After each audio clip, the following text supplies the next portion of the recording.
which we are going to cover today are quadriceps femoris and femoral artery. So quadriceps femoris includes four muscles. First of all, this is sartorius. The portion lateral to the sartorius is quadriceps femoris, which includes four muscles. Rectus femoris. This is rectus femoris. Vastus Lateralis, Vastus Medialis, and the muscle below femoris, that is Vastus Intermedialis. Rectus femoris. The origin of the rectus femoris is straight head from the upper half of the anterior inferior iliac spine. The reflected head from the groove above the margin of the acetabulum and the capsule of the hip joint. Insertion of the rectus femoris is base of the patella. Vastus Lateralis. The origin of the Vastus Lateralis, the upper part of the intertrochanteric line, anterior and inferior borders of the greater trochanter.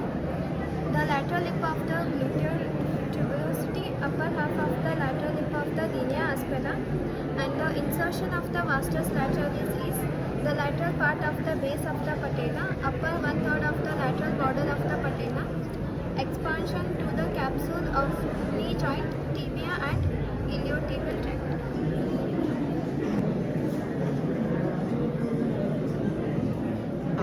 Vastus Medialis. The origin of the Vastus Medialis is the lower part of the intertrochanteric line, spiral line, medial lip of the linea aspera, upper 1/4 of the medial supracondylar line. The insertion of the Vastus Medialis is medial 1/3 of the base and upper 2/4 of the medial border of the patella, expansion to the capsule of the knee joint. Vastus Intermedius, the upper 3/4 of the anterior and lateral surfaces of the shaft of femur, and the insertion of the Vastus Intermedius is base of the patella.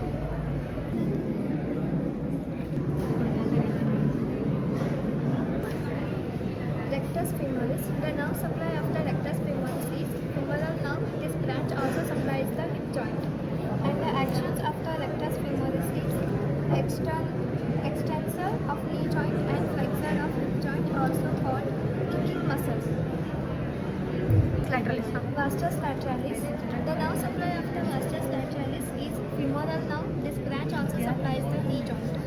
And the actions of the Vastus Lateralis extends knee joint, helps in standing, walking and running. Medialis. The nerve supply of the Vastus Medialis is same as above, that is femoral nerve. This branch also supplies the knee joint. And it helps. Actions of the Vastus Medialis is extends the knee joint, prevents lateral displacement of patella, rotates the femur medially during the locking stage of the extension of the knee joint. Action is extremely important for stability of the patella. Vastus Intermedius. The nerve supply of the Vastus Intermedius is femoral nerve, and this branch also supplies the knee joint. The actions of the Vastus Intermedius, that is, it extends the knee joint. Vastus Medialis. The nerve supply of the Vastus Medialis is the femoral nerve. This branch also supplies the knee joint. And the actions of the Vastus Medialis is that it extends the knee joint, prevents lateral displacement of patella, rotates the femur medially during locking stage of extension of knee joint. Action is extremely important for stability of patella. Femoral artery. Femoral artery comes from the abdomen above the inguinal ligament. It is called as external iliac artery. Below the inguinal ligament, it's called as femoral artery. Femoral artery, below the inguinal ligament, has 6 branches. Superficial and deep epigastric artery, superficial and deep external parietal artery, superficial and deep circumflex artery. Further, the femoral artery further branches out into profunda femoris. Profunda femoris again branches out into lateral circumflex femoral artery, medial circumflex femoral artery, and perforating artery. And this is the continuation of profunda femoris. Femoral artery further passes from the adductor canal and continues as a popliteal artery and supplies to the leg.